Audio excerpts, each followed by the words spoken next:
Hi friends, welcome to my channel. ఇక దాత్రి కేదార్ల పెళ్ళికి కావాల్సిన ఏర్పాట్లన్నీ కౌశికి చేసేస్తుంది. ఇక ఇంట్లోనే పెళ్ళికి కావాల్సిన మండపాన్ని, పెళ్లి పీటల్ని, హోమగుండాన్ని రెడీ చేస్తుంది కౌశికి. ఇక దాత్రిని చక్కగా పెళ్లి కూతుర్లా రెడీ చేసి బాసింగం కట్టి కిందికి తీసుకొస్తూ ఉంటారు. ఇక కేదార్ని కూడా పెళ్లి కొడుకురా రెడీ చేసి బాసింగం కట్టి కిందికి తీసుకొస్తాడు సురేష్. ఇక దాత్రి కేదార్లు ఒకరినొకరు చూసుకుంటూ సిగ్గుపడుతూ ఉంటారు. ఇక పంతులు గారు ఇలా అంటూ ఉంటారు, అమ్మాయి తల్లిదండ్రులు అబ్బాయి తల్లిదండ్రులు వచ్చి అమ్మాయి తల్లిదండ్రులు అబ్బాయికి, అబ్బాయి తల్లిదండ్రులు అమ్మాయికి బట్టలు పెట్టాలమ్మా అని పంతులు గారు అంటూ ఉండగా ఇక ఇలా అంటూ ఉంటుంది దాత్రి పంతులు గారితో. అది పంతులు గారు అని ఏదో చెప్పబోతూ ఉండగా ఇక నిషి మధ్యలో వచ్చి,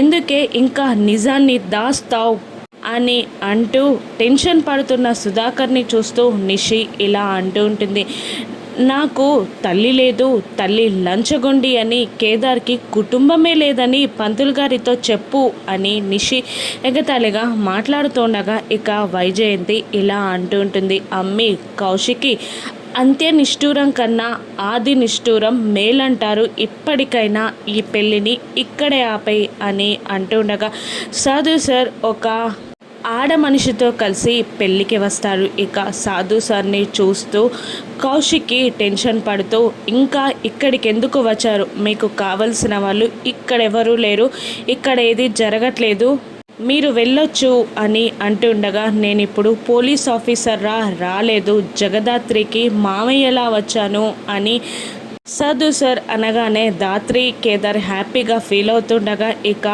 కౌశికి మాత్రం అనుమానపడుతుంది. ఇక సాధు సార్కి జగదాత్రికి ఉన్న సంబంధం ఏంటి, కౌశిక్కి కనుక్కోగలుగుతుందా, దాత్రియే జేడి అని కౌశికి తెలుసుకుంటుందా? రాను ఎపిసోడ్స్లో చూద్దాం. Thank you for watching.